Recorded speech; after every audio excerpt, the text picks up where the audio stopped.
Oklahoma is the land of second, third, and last chances. Who were the people that made it so? The Red River Institute, JohnJDwyer.com, me, Gwen Faulconer Lippert, and our signature sponsor, Atwoods, present Oklahoma Gold. Together with award-winning author and historian John J. Dwyer, we'll stitch the golden threads of Oklahoma history. Here now on Oklahoma Gold.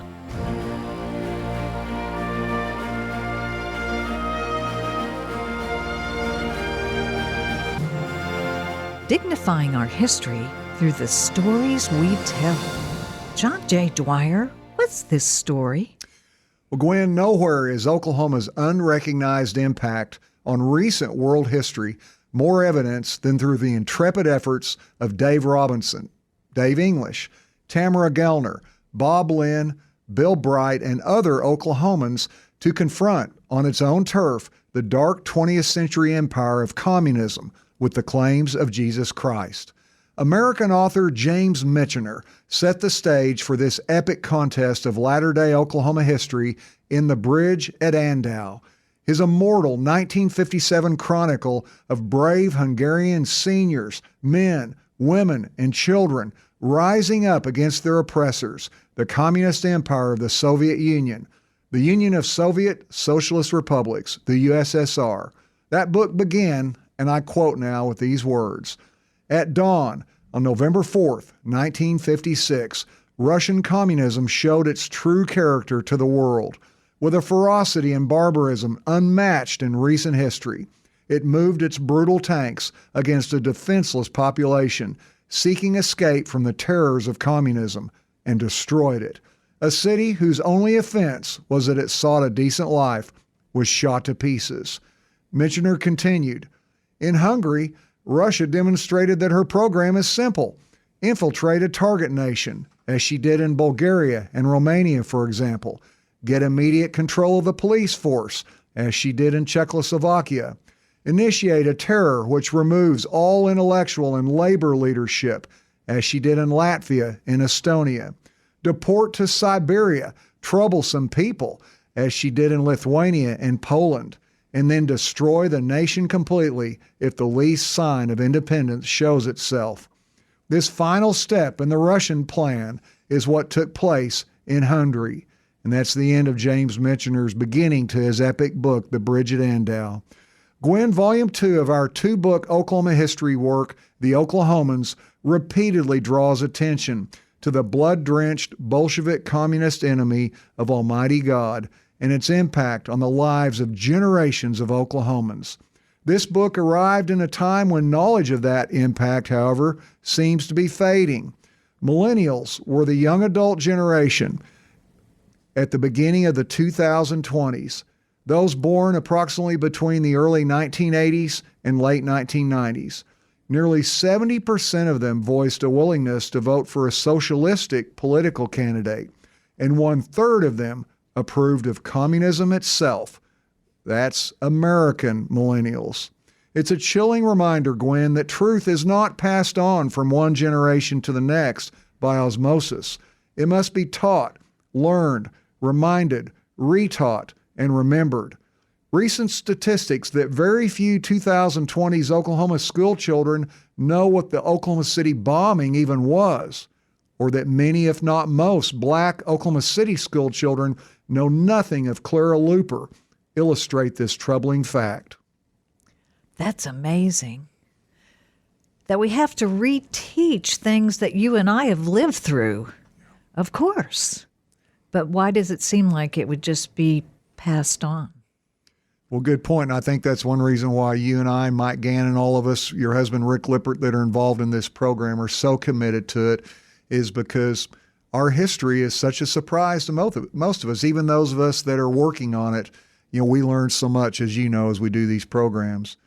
Well, Americans back in the 1950s, 60s, and 70s, they certainly knew about Russian communism.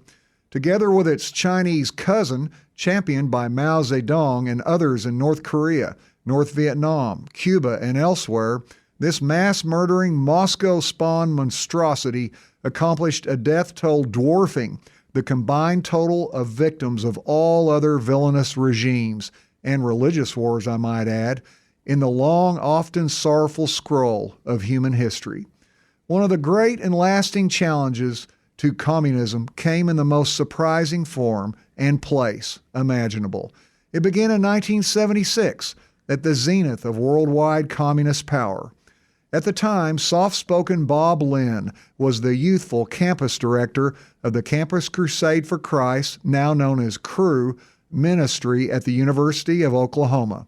One of Cru's main purposes since its birth had been to reach America's future leaders for Christ on campuses from coast to coast, to, in their words, win the campus today, win the world tomorrow.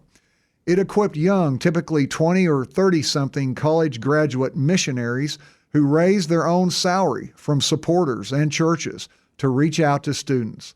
They did so on campus gatherings of all sorts, hosting many of these in auditoriums, and often by going door to door in dormitories, apartments, fraternities, and sororities. Bob Lynn, however, began to share disturbing stories about communist persecution of Christians behind the post-World War II Iron Curtain in Eastern Europe and Russia with his small 5-student discipleship group in Norman. One of those collegians was Oklahoma City native and Minneapolis transfer Dave Robinson, who not so long before, as a high school student, had overcome substance abuse problems and a loss of his Christian faith. Cru, the largest Christian missionary organization in the world, had deep Oklahoma roots. Its founders in 1951 were Coweta natives and husband and wife Bill and Vonette Bright. Now, Lynn's stories were shaking Dave Robinson to his core, keeping him awake at night, then giving him nightmares when he did sleep. They concerned, he remembered, the suffering church behind the Iron Curtain. Everything I read brought tears, said Robinson. I was reading true accounts of incredible suffering. For example, one pastor was told to renounce Christ, or else he'd witness his son being tortured to death. This man went practically crazy, but never turned his back on Christ. His son, just before he was executed, said, "Don't turn your back on Jesus, Dad. It is not worth my life." Robinson continued, I read of pastors and their wives going to jail for their faith. I read of people losing their jobs or scholarships at the university for claiming to be believers. All of these stories were current, too. They were happening while I was going to class. People were suffering for Jesus while I fell asleep in church. People were being sent to prison while I was in Dallas for the OU Texas football game. These stories rocked my suburban fraternity world where everyone talked most often about Ralph Lauren and the Sooners. And that's the end of Dave Robinson's quote. Well, such conversations, Gwen, in that tiny, faithful group in a small room in an old OU fraternity house in the 1970s would one day change world history. And it was at OU? Yes, it was. That's quite the golden thread. I wonder what the golden nugget will be. This is Oklahoma Gold.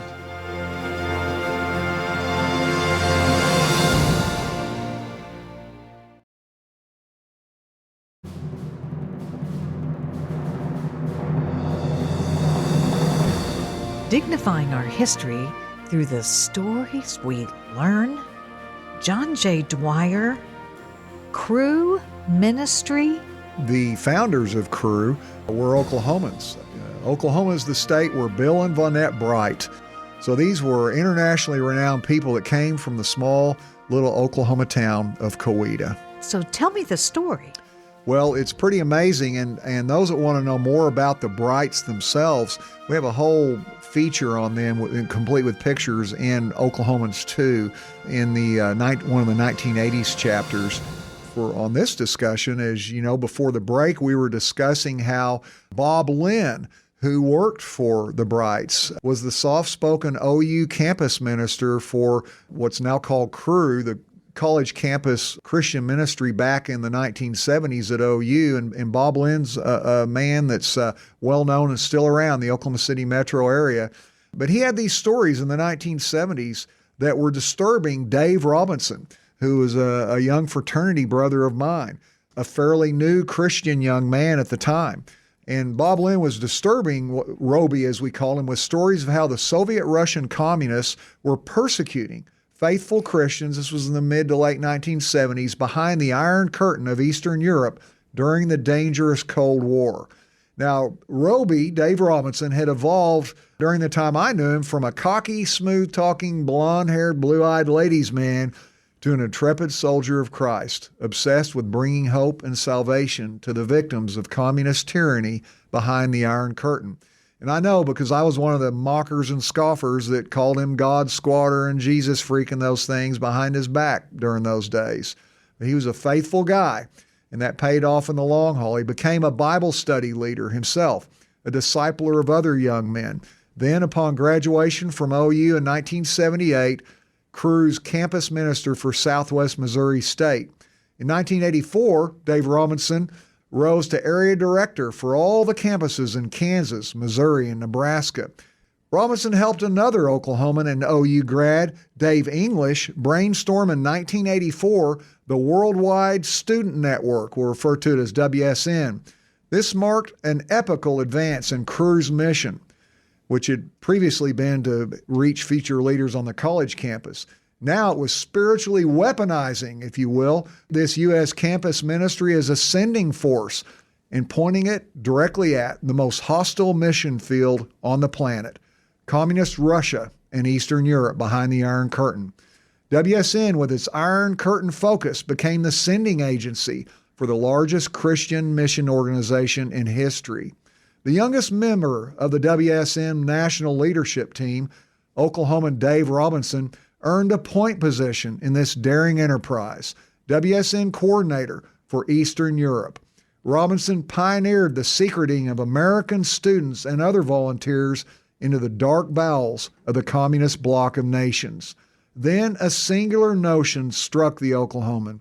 His three-state region of campuses would take sole responsibility for reaching one specific nation rather than a shotgun scatter-shooting approach.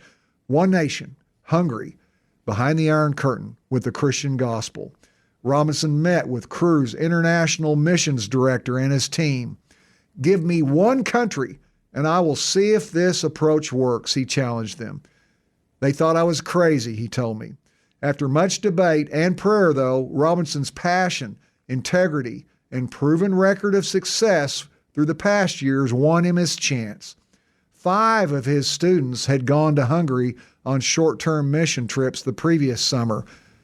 86 did in the new year, 1986.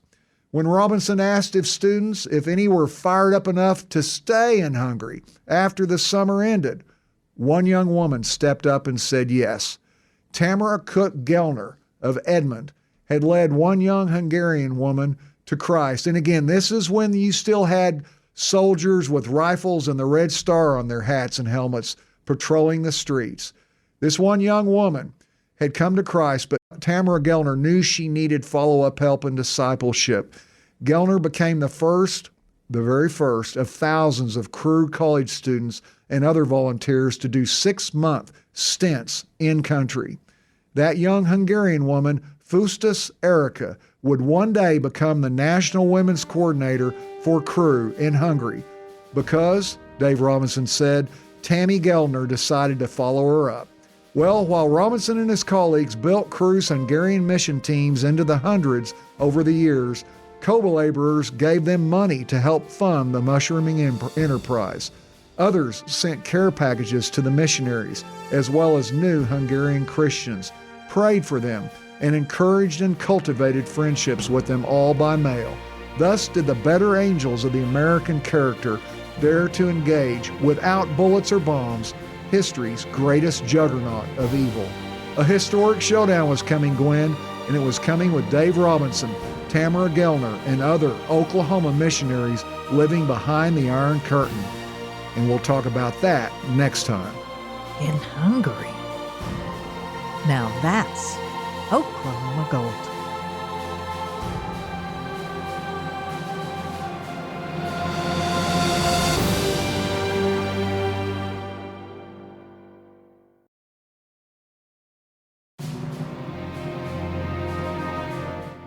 Oklahoma is the land of second, third, and last chances.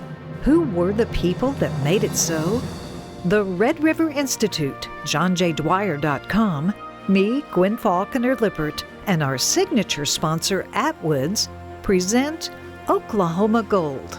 Together with award-winning author and historian John J. Dwyer, we'll stitch the golden threads of Oklahoma history. Here now on Oklahoma Gold.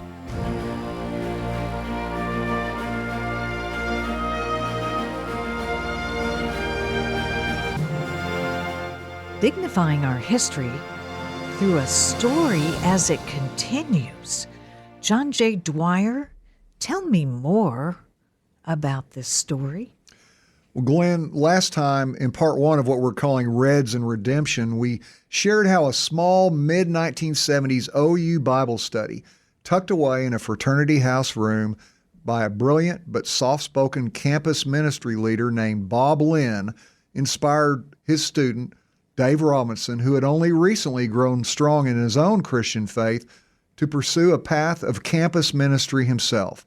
We shared how that led the determined Oklahoman into spearheading, after a decade of his own ministry efforts, a historic evangelistic effort beginning in the mid-1980s behind the dread Iron Curtain that was imprisoning the eastern half of Europe and all of Russia to Cold War atheism, tyranny, and hopelessness.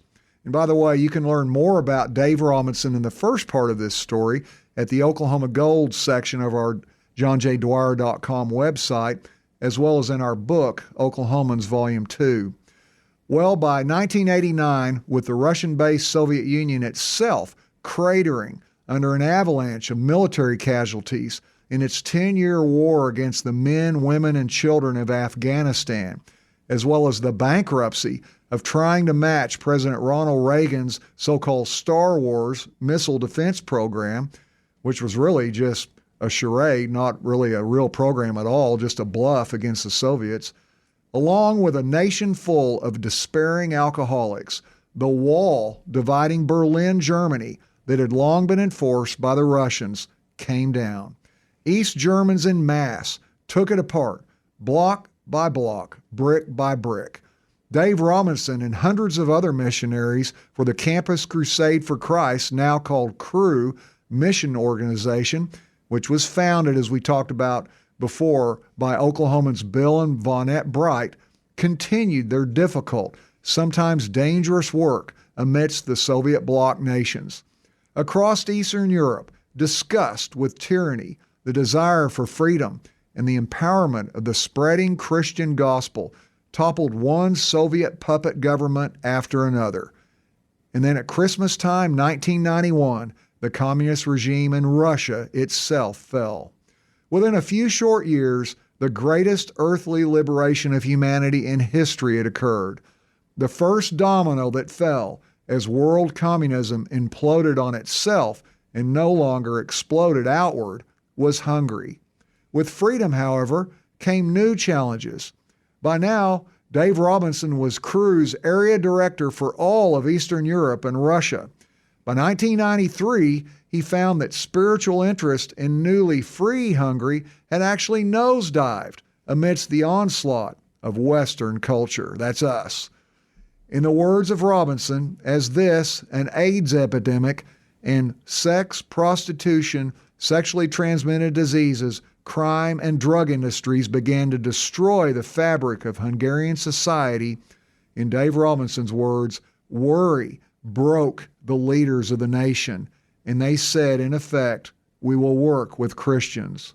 No less than Dr. Dennis Bonhagi, chief of immunology at Budapest St. Laszlo Hospital and the national AIDS coordinator for the Hungarian government, himself reached out in anxiety attack-ridden despair to Robinson and Cru for help. I've been working with our Hungarian educators for years now, Bonhagi told Robinson, and they have no idea how to reach the young people of today. Robinson's dramatic presentation to Dr. Bonhagi and other top national leaders from Hungary's departments of health and education was, he recalled, not about a curriculum, but about a movement entitled Youth at the Threshold of Life. We'll refer to it as YTL. It was a movement to address the social and health problems of the nation's youth. It pivoted around a stunning fact and disgraceful legacy of atheistic communism that Robinson had learned. Listen to this number. 85% of all Hungarian youth said they had not even one friend. Oh, my. And incidentally, Gwen, I'd say that the proposal Robinson crafted with Hungarian colleague Gabor Gretz for 13 to 16-year-olds would well apply to 21st century Oklahoma teens. Well, the YTL proposal aimed for increasing students' capacity to make friends by building their self-esteem, their self-confidence, and their communication skills, while decreasing their sexual promiscuity and drug use and their consequences, and preparing them for adulthood, marriage, and family by strengthening their moral foundations and values. Robinson spoke in fluent Hungarian throughout the 2-hour presentation. Hungary's government leaders said not a word, betrayed not an expression. We have failed, the Oklahoman thought to himself with remorse. Nevertheless, at the climactic point of his presentation, Dave Robinson told his stoic audience, and I quote now, "My experience with Hungarian teens is that they are looking for a soul, because their parents are too, a value soul. What moral knowledge is going to hold our nation together? Before, you were communist and atheist. You were a Christian nation. Because we think this needs to have a value that is character-based and behaviors that need to change, we want to reintroduce them to Hungary's best moral traditions." Hungarian leaders asked, "How would you describe those moral traditions?" Robinson answered, "The ethics taught by Jesus Christ, Judeo-Christian ethics, and the relevance of a personal relationship with Him." "That's right," the Hungarians shot back, proudly invoking, in their own words, King Stephen, who founded us as a Christian nation, and other Christian heroes of Hungary's past. To Robinson's amazement, Dr. Bonhage suddenly extended his right hand to shake the Americans and said, "Excellent. I want to be your partner," and committed $20,000 on the spot to Crew and YTL, later to be followed by much more. And Gwen, after the break, we'll trek forward toward the 2020s and see just what sort of impact the partnership of Oklahoman Dave Robinson, the Crew ministry, and a Hungarian government willing to think outside of the box for the sake of its children has had. And once again, we have to reteach the moral values. That's what we learned in part 1. The golden nugget when we return. This is Oklahoma Gold.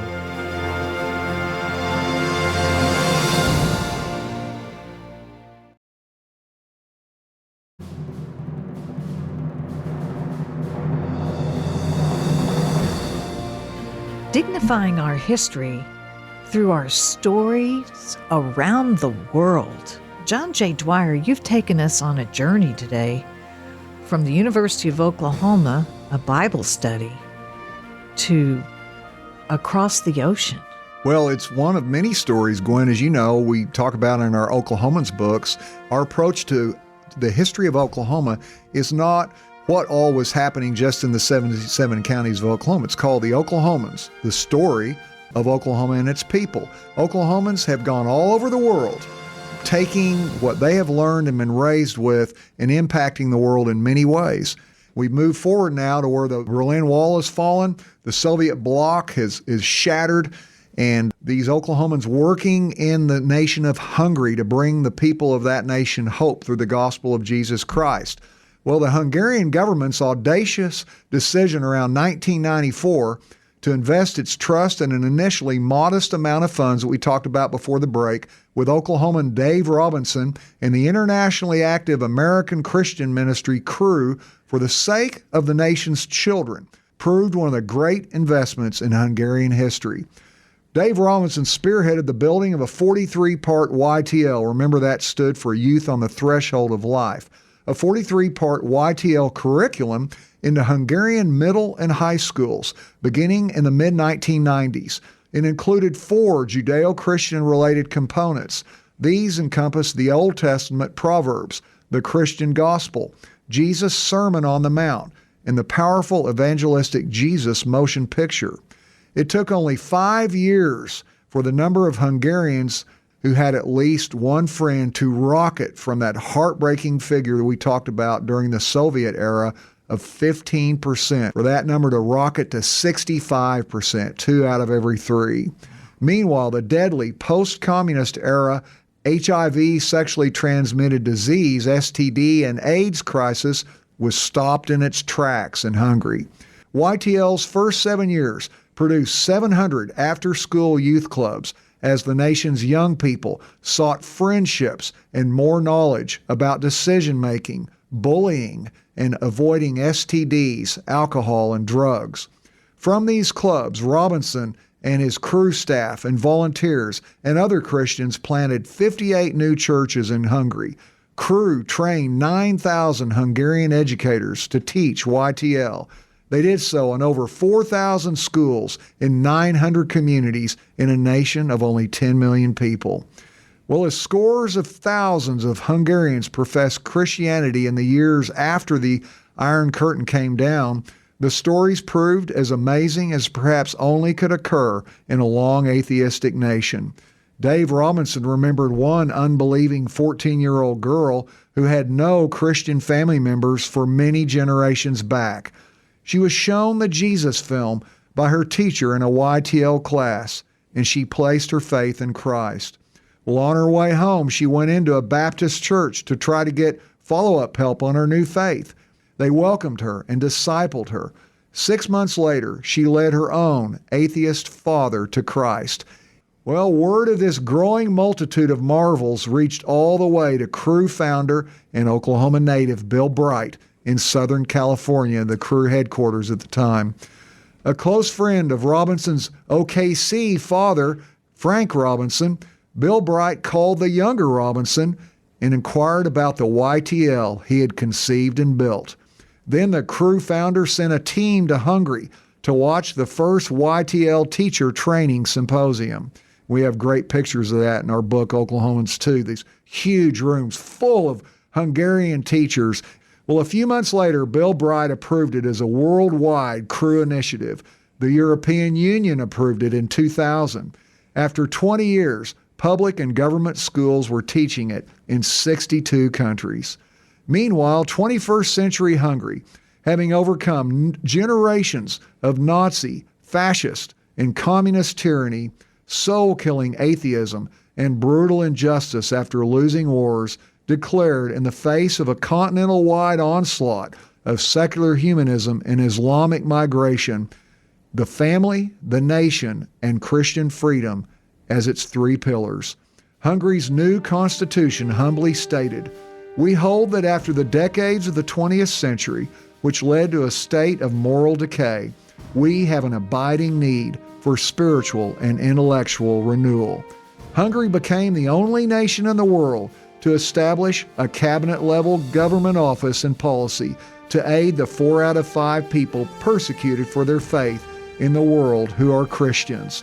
It poured help to those living in the Islamic world, gave college scholarships to young people from Syria, Iraq, Nigeria, and elsewhere. Old King Stephen himself would have been proud. So too would have been Kate, Oklahoma's good angel Barnard, towering hero herself of Oklahoma history. You'll remember, Gwen, she was the one that said, "First then, if you are a statesman and true to your country, safeguard the child." Now that's Oklahoma Gold.